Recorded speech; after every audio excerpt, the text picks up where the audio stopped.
Hello, welcome to the Moondust Cosmetics podcast, where we cover topics of wellness, healthy lifestyle, and environment. You can catch up on our previous podcasts and topics on the Moondust website blog. We'll provide links in the show notes. And now, let's get to today's topic concerning wildfires and air pollution and their connection to both climate change and our respiratory health. My name is Helena, and I'd like to welcome Dr. Moondust, founder and primary researcher at Moondust Cosmetics. Hi, Helena.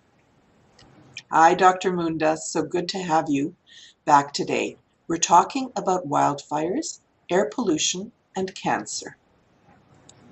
That's right, Helena.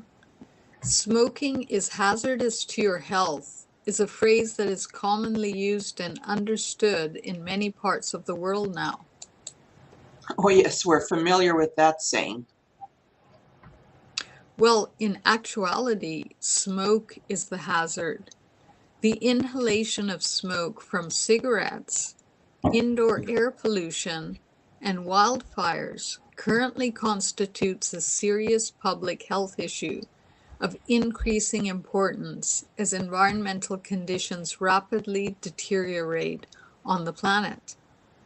Cigarette smoke and air pollution have been associated with lung cancer and nasopharyngeal and laryngeal cancer, respectively.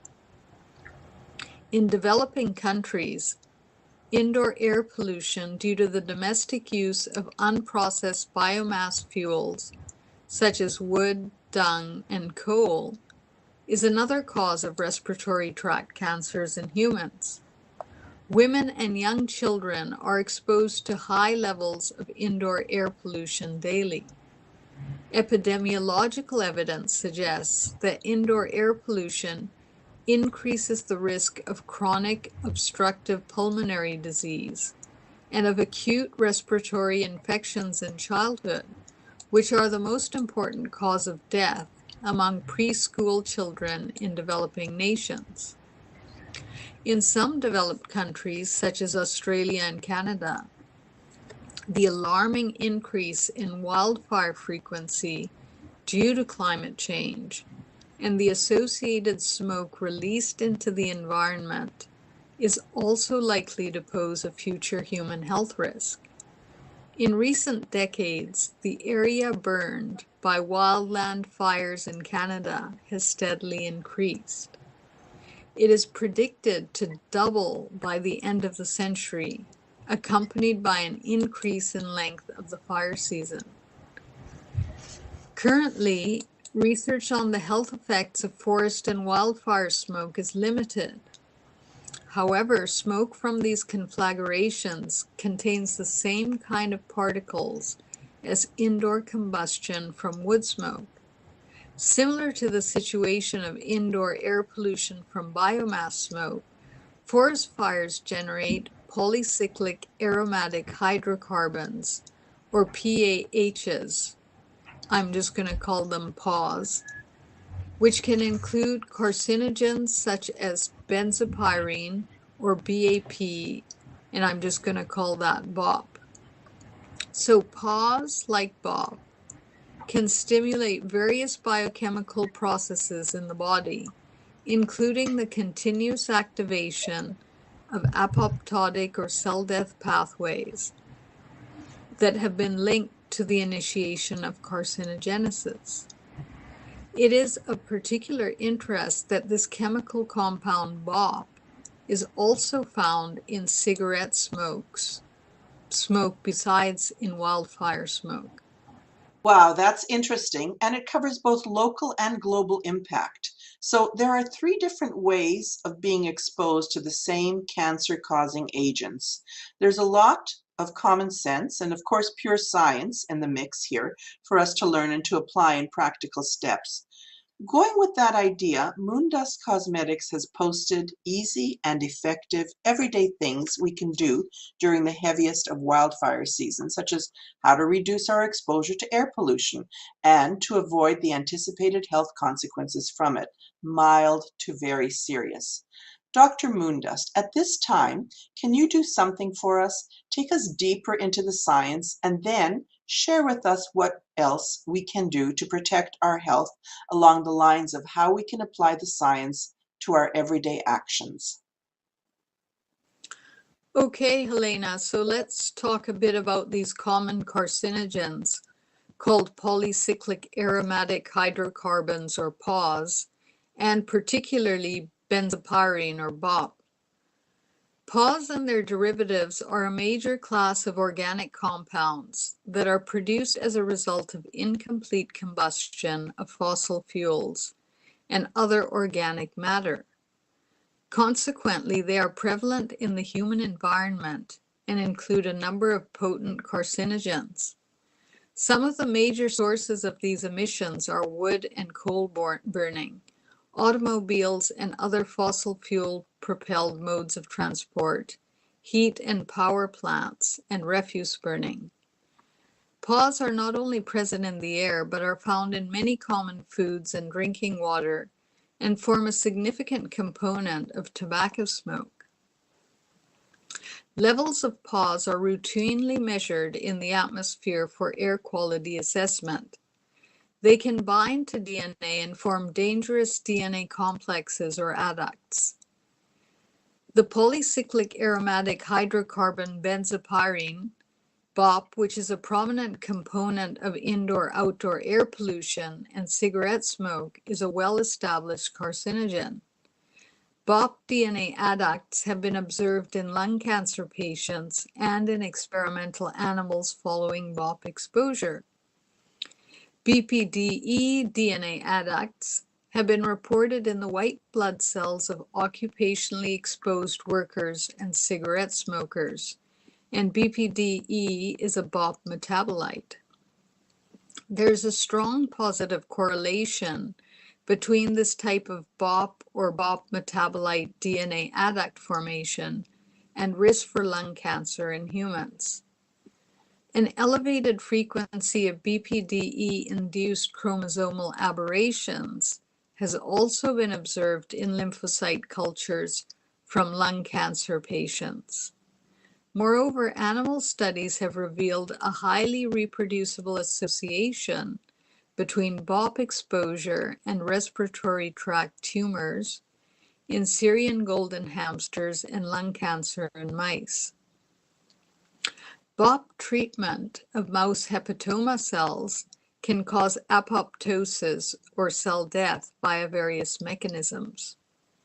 In a BOP-treated human hepatocellular carcinoma cell line, necrosis is induced at 12 hours and apoptosis at 24 hours, respectively, due to a dramatic increase in oxidative stress and the activation of apoptotic pathways has been linked to carcinogenesis in a number of cancer models, as we've discussed so many times before. Although many epidemiological studies have been carried out on smokers with lung cancer, there is also evidence to suggest that people living in urban areas have an increased risk of lung cancer due to higher levels of air pollution in these areas. A number of studies have indicated a correlation between lung cancer risk and exposure to urban air pollutants, particularly inhalable and fine particulate matter. In animal experiments, lung toxicity, inflammatory effects, genotoxicity, and rodent carcinogenicity have been demonstrated for diesel exhaust and urban air particulates. So now to the question of what can we do to help our bodies cope with wildfire smoke. We know the obvious steps like closing windows when the air quality index is above 50, which is not healthy, avoiding outdoor exercise at those times, and having indoor air purifiers at home. As a biochemist, Dr. Moondust, I know you're big on supplementation. Do you have any suggestions for us? Definitely I do, Helena. It involves antioxidants and detoxification. Inside the cell, the harmful effects of oxygen and free radicals are balanced by the antioxidant action of antioxidant enzymes and non-enzymatic antioxidants that help in the process of detoxification. Glutathione S-transferases, or GSTs, are a family of enzymes that detoxify a number of carcinogens, including PAWs.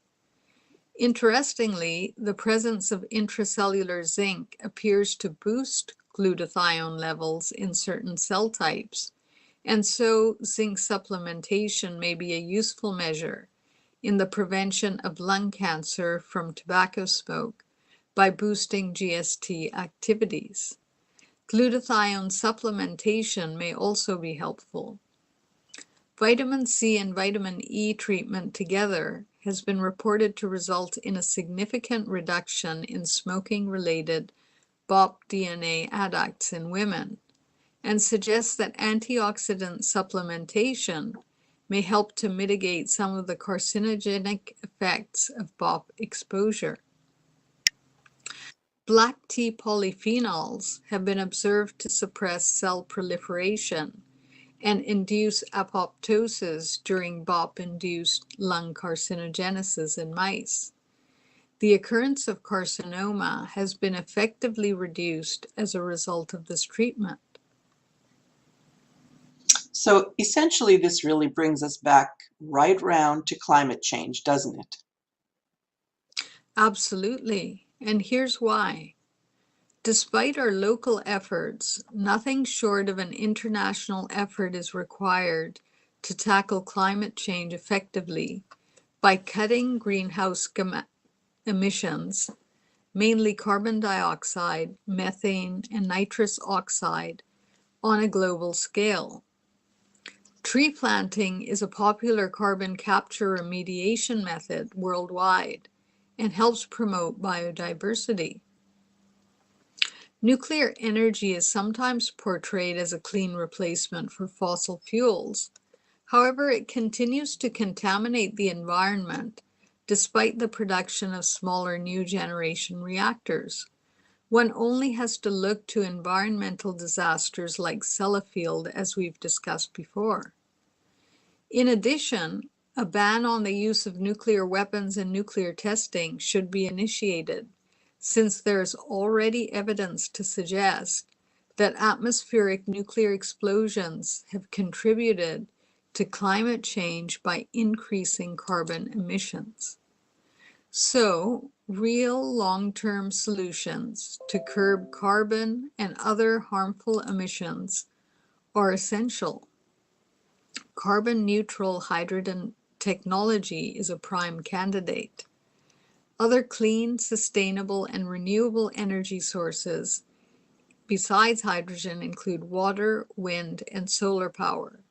At the same time, vegetarianism and veganism are proving to be popular solutions for reducing excessive methane and nitrous oxide emissions from beef cattle ranching and dairy farming. Thank you so much, Dr. Moondust, for the insights you've shared today, and certainly some of the things that is in our power immediately to do in our everyday lives. And thank you, dear listeners. Catch up if you like on the scientific papers and posts pertaining to healthy lifestyles, and in particular, skin and sun care information you can use as you work, play, or travel in our environment. Please join us at moondustcosmetics.com. Till next time, be safe and be well.